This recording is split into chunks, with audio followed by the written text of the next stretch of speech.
Keep moving, got to keep on moving on. Keep going on, got to keep on moving on. All can make it In life, you got to get focused. Keep on moving, Sky is the limit. You got to get there, keep moving, keep marching on. You can make it In life, you got to get focused. keep on moving, Sky is the limit. You got to get there, keep moving, keep marching on. Keep on moving. Keep moving, keep marching on.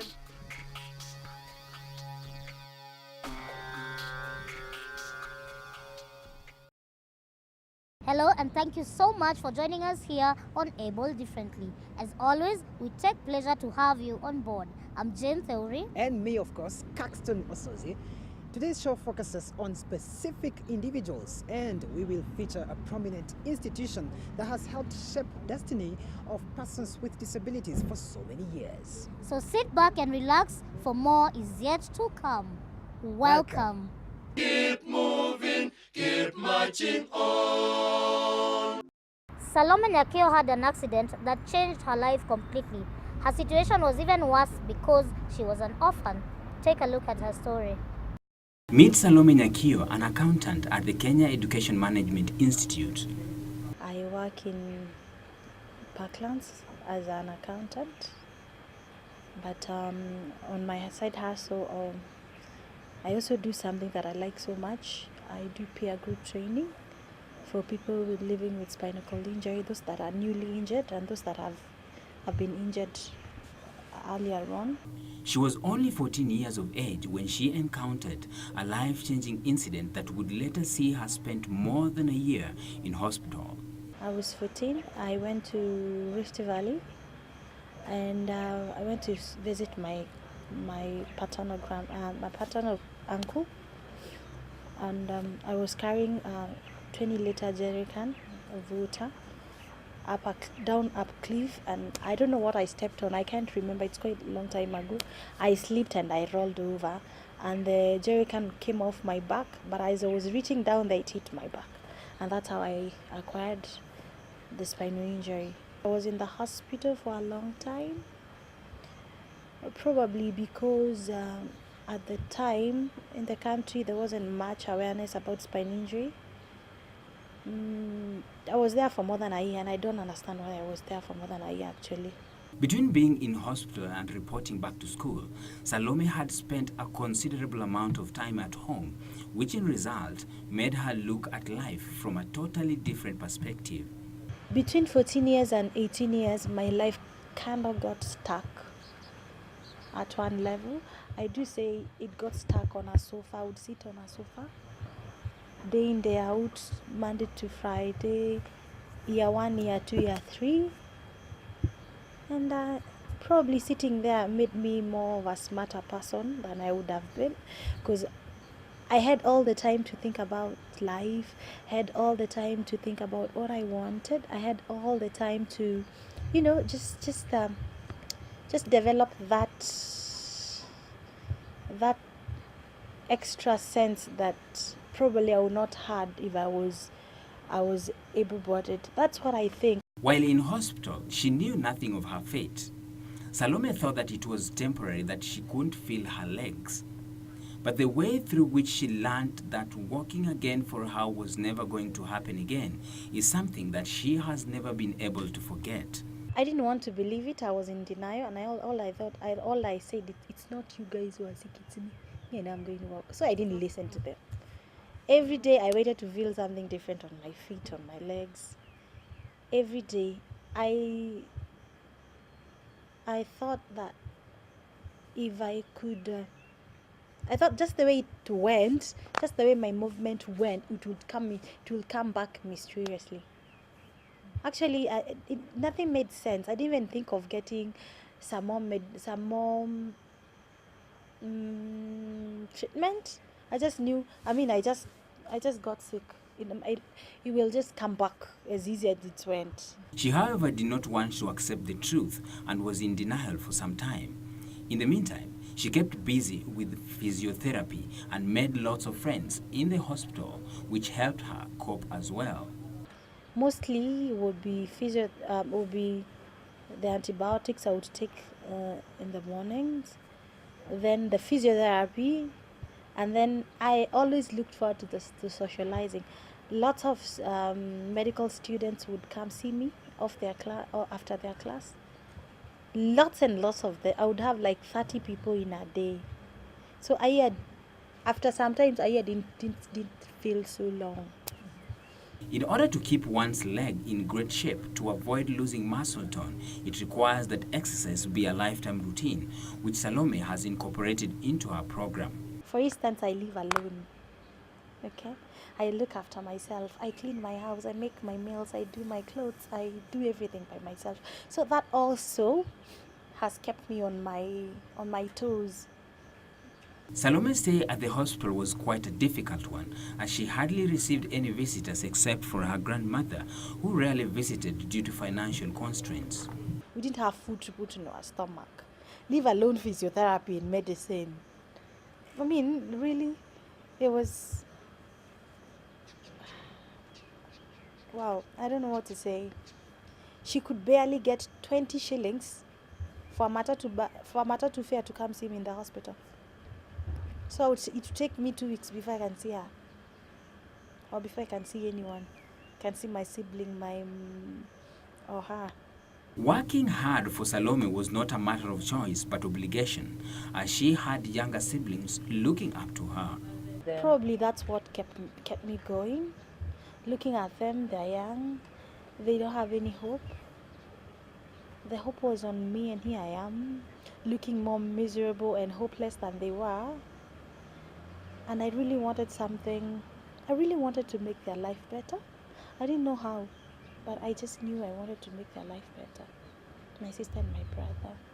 Salome had to eventually go back to school as she had stopped due to the accident. Joining high school proved to be a memorable experience. Everything was upstairs and rocks and water view. It was a mixed school, so there was a lot of manpower to lift me. And it was hard initially, but I realized things are only hard with me, but if I let them easy, everybody else copes. So I went there. It was very hard for those kids. They would stare at me day in, day out. First week they got used to me. When they go to break, they can't leave me in class, they push me. When they go to lunch, they go with me. I got like a group.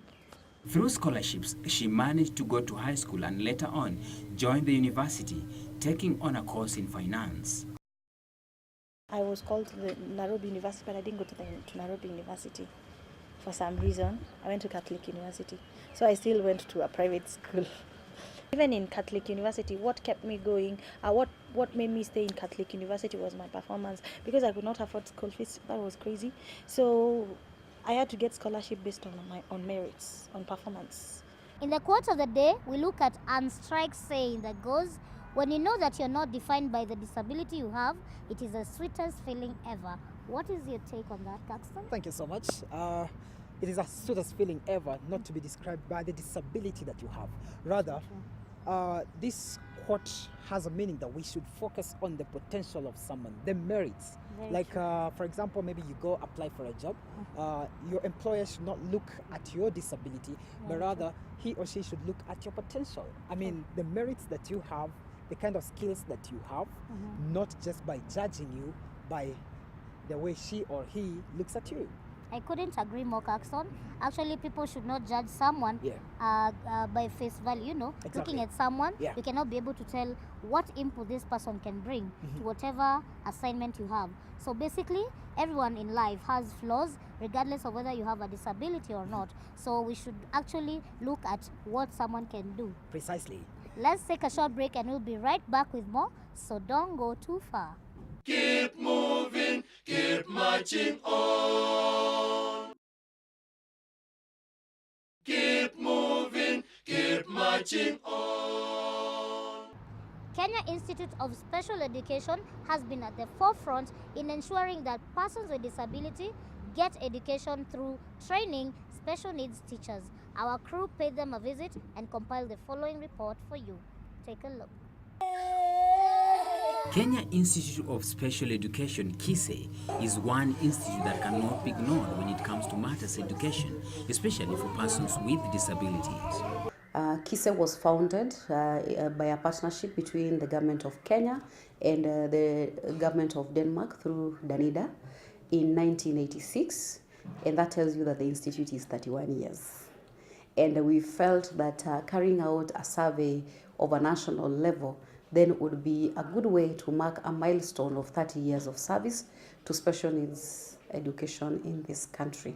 It is one institution that has been mandated by the Ministry of Education to train teachers for the special school. In this institute, we have 53 technical staff who are experts in different areas of disabilities, and they came in very handy in preparing the tools that we used out there in the field. Apart from matters concerning education, the institution also offers services to persons with special needs, such as cerebral palsy, visual impairment, and hearing impairments. It's been 31 years this year. We've matured, and a lot of gaps have also been filled. We've grown from 4 disability areas: area of mentally challenged, area of visual impairment, area of physical and multiple disabilities, and area of hearing impairment. And now we have 9 categories of disabilities in which we are training for. They give assessments, therapy, and also rehabilitate those who acquire their disabilities along their life journey. We are looking for the children both in school, that is primary and secondary schools, as well as homes. We did work with the Kenya National Bureau of Statistics, and we were able to map out homes, and we went to homes to establish whether there are children with disabilities who are at home, and if they are at home, to establish whether they have ever gone to school, and if they've gone to school and they are between the age of 3 years and 21 years, then we also sought to understand why they dropped out of school. And to ensure that they give a good and proper foundation, they have the nursery section where they teach children with and without disabilities. So this is my van. This is my van. The institution experiences its share of challenges. The bigger challenge that we have currently is how to sell the idea of individualized education program to teachers in regular schools. That seems to be an area that we feel that we want to partner more with government, send aside more funds to train teachers in regular schools, so that inclusion then becomes a reality and it is welcomed by both parents and teachers. Another major challenge that we face as an institution is when the parents bring the children here for assessment and they want ready answers. They want to be placed in a school now. KISE is just an assessment place where the expertise then will advise on the kind of school. But sometimes we encounter challenges where the parent comes with an idea of, I want school A and KISE must take us there. They don't understand the link between KISE and the special schools and what we do plus what the Ministry of Education does. However, they are grateful that the government has always been able to help them to achieve greater heights. The government has responded well to us in the last 2-3 years, and they have funded us for some of the mandates that were not funded previously. We have greater funding for assessment, and we are putting up the National Psychoeducational Assessment and Rehabilitation Center. It's a big complex that occupies about 5 acres, and it is going to be a referral point for assessment throughout the country and maybe the region, and also a research center for people doing disability studies in this country and in the region. I would also say that the government has also taken the issues of special needs education very seriously, and we are therefore seeing a lot of growth in the special needs education in this country. Keep moving, keep marching on. Ken is a businessman whose destiny took a new twist after he fell from a tree. His current situation is defined by medical negligence. Check this out.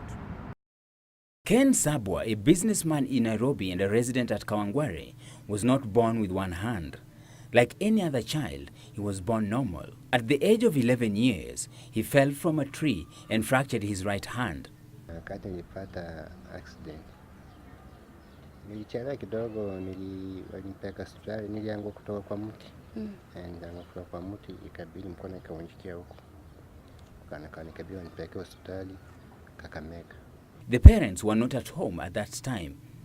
Upon coming back, they rushed him to hospital around his home area in Kakamega, where the doctors, without any test, claimed the hand would get better, and so just bandaged him, and Ken went home. Nikakaa huko, nikakaa kwa muda, hawakunishughulikia haraka, walichukua tu bandage wakanifunga tu mkono, hawakutaka kunishughulikia. At this point, nothing would have been done other than get the hand amputated. For failure to do this, the situation would have claimed his life. Mara ya mwisho kuja kuangalia kutoa hiyo bandage, wakakuta mkono wote imeoza yote. Ikabidi sasa waongee na wazazi wangu, waulize maswali, mnakubali tukate mkono huyu mtoto akae uhai? Kama angekata singekuwa niko uhai. Ken blames his condition on the doctor's negligence, for they did not treat his condition with the urgency it deserved. Nikakaa sana, nilikaa huko zaidi. Karibu nikufa by the way. Nilikaa kwa muda, ndio hii mkono ikaanza kupona pole. Ndio wakanitransfer hospitali ya karibu Sabati, sehemu za Vihiga Sabati hapo. Ndio nilikuwa naendanga kila siku kwa kliniki kuniangalia tu. The other problem was the strain of having to now learn how to use his left hand. Kana nilitoka hospitali, ikabidi sasa wanipeleke shule ya walemavu ya kunifundisha biashara hii mkono itajua kuandika. Kushoto. Kushoto. Hiyo shule yenyewe nilikaa ilikuwa shule ya nyumbani tu kule, inaitwa Chamakanga Primary School, Chamakanga. Nikakaa huko yenyewe, ilikuwa changamoto hii mkono kujua tu kuandika ilikuwa shida. He stayed back home as he continued with school that he dropped out of at class 6 because of the many constraints that he was facing. He could not understand things in class and therefore had to repeat class every other time. Sasa nimekuwa mkubwa. Nikaanza kuwa hasa na aibu kaa kwa watoto, hii miaka inaendelea. Nilifika standard 6 nikaacha nikakataa, nikaambia baba, mimi sioni, mimi wacha tu nijaribu tu, Mungu anisaidie nipatie ujuzi nisaidie, naona miaka yangu inasonga sana. Nikaacha kwa standard 6. This made him lag behind in class. Masomo yangu yenyewe wakati nilipoteshea huko, nilikaa sana kwa muda karibu miaka 5 huko tu, kama wanifundisha tu hivi. Hakuwa ananishangisha darasa lingine ama nijue niko standard ngapi na asikakuwa nikaona hii imekuwa tu mache. Miaka yangu inaenda, hadi nikiendelea nitakuwa nafanya na gani. Labda tukua mix. Shule ya mix wala ambao bubu nini. Mimi ndio nilikuwa naonekana tu. Nikakaa huko kwa muda, kabla wazazi wangu wanitransfer tu, wanitoa tu kwa lazima tu, wakanipeleka shule nyingine. With the help of a good Samaritan, he came to Nairobi and started a hawking business, but did not turn out so well. Kule nyumbani sasa, nilikuwa hata shughuli yangu ilikuwa tu nianze maisha yangu kupanda tu miti hizi ndogo miti. Alafu nikaendelea biashara, nilianza nyumbani, kwa nauzanga hata sabuni nini, biashara yenyewe nilianza nyumbani. Ikafika wakati sasa ikanilemea kidogo, unajua maisha ya nyumbani bila inakuanga. Mambo ya kukopa ni business ikateleza kianguka. Sio wakati hiyo sasa nikakaa kidogo, kuna mama mmoja alikuja akaulizia wazazi wangu, huyu mtoto wako nataka niende nimsaidie Nairobi, kuna wale ambao nawasaidianga wanifanyia kazi, ataweza jaribu kuuza, anajua kuuza. Wazazi wangu wanajua, ataweza fungua sigara na hii mkono yake mmoja hii. Huyu ni mtu ambaye anajua kazi. Kwa wakati sasa kazi imeharibika, serikali inaanza kusumbua, imetuara, sinatushika nini, inafaa waonge wapate kidogo, anabeba vitu vinaharibika. Mdozi akaanza kunizulumu tu, akaanza kusema mimi namuibia mfano. Yenyewe kazi siko namuibia. Nilikuwa nimeshika kazi kama yangu, sababu nilianzia maisha nyumbani. Nilikuwa nachukua kazi kama yangu kabisa. Nilifika wakati nimekaa naye kwa hiyo muda yote, akaanza madharau tu. Sasa ikafika wakati nikamwambia, sasa mimi sioni kama tutaweza endelea na wewe, utatafuta mtu mwingine afanye akusaidia mimi, acha mimi mwenyewe nione tu. Mungu tu ndiye atajua tu, sijui, Mungu tu ndiye atajua, na Mungu ndiye ako na mimi. Ken is now a married man with 3 sons. He left his wife in the village and came back to Nairobi to continue with the business, and this time he is doing well. Tukaanza hapo, nikatengeneza vizuri, ndio hapo nikatafuta mtoto wa mtu bibi. Nikaambia bibi, hata tusaidiane maisha, Mungu ako na sisi, hata tuache usinizarau na manini, Mungu tu, hata tuanze namna hiyo tu. Tukakutana na bibi yangu tukakutana nyumbani tu, wakati nilikuwa tu shule nini, nilimpata nyumbani. Yes. Ilikuwa changamoto wakati nilikuwa hapo sasa hapo pale nilikuwa nakwambia hapo milimani kote. Nilipata hapa changamoto baadhi. Ikakuwa sasa ni vita sasa. Ikakuwa hata kaomba unajua kuwa na roho ngumu tena vizuri. Lakini ningekuwa na roho tu ndogo singekuwa nimefika mahali niko sasa. Kaanza kufurugana tu hapa nifukuza na rudi hapo. Ikakuwa sana mazoeana tu. Sasa tukakaa nikaanza wakati kazi ilikuwa vizuri, kaanza ikashika vizuri. Wakati nilipata jamaa wawili hapo wanauza hata hizi mambo ya soda ama mimi ndio niliwaona kwangu sasa ani kukopa. He advises the people living with disabilities to try and do something with their lives and not just be in the streets of Nairobi begging. Nikaanza kumwambia asikufe roho, ajiamini tu, ujue Mungu ndio mweza mambo yote. Wewe shindu ukitoka asubuhi tunaenda kaa pale unaomba, lakini at least nilifikiria kama kitu kama hii naona ni ngumu sana kwenda kuomba. At least niombe mtu kitu fulani kitanisaidia maisha ama nipatie ujuzi fulani yanaweza nisaidia maisha yangu. Kuliko niende pale nisaidie tena kesho nipata hapo. Naona kama kwangu naona kama ni uchungu, sionani kama ni nini. Naona ni uchungu sana kukaa pale kesho yako nipate nisaidie. Tena kesho sababu ni kitu utanipea kama 50 ama 100. Niende nikule leo niishi. Na kesho. Naona tu wajifunze kwa kuna talent ujuzi fulani ya kusaidia maisha yao. Now let's take a look at the UN Convention on the Rights of Persons with Disabilities. The UN Convention on the Rights of Persons with Disabilities states that state parties recognize the rights of persons with disabilities to work on an equal basis with others.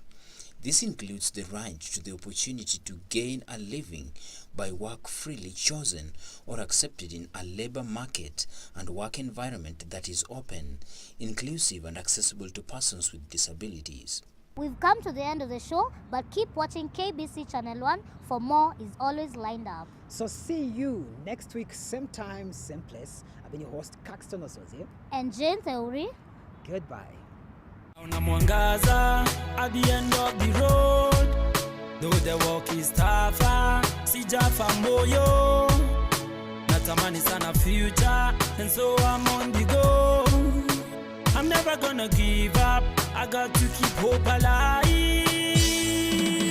Eyes on the prize, last magnificent, and with God by my side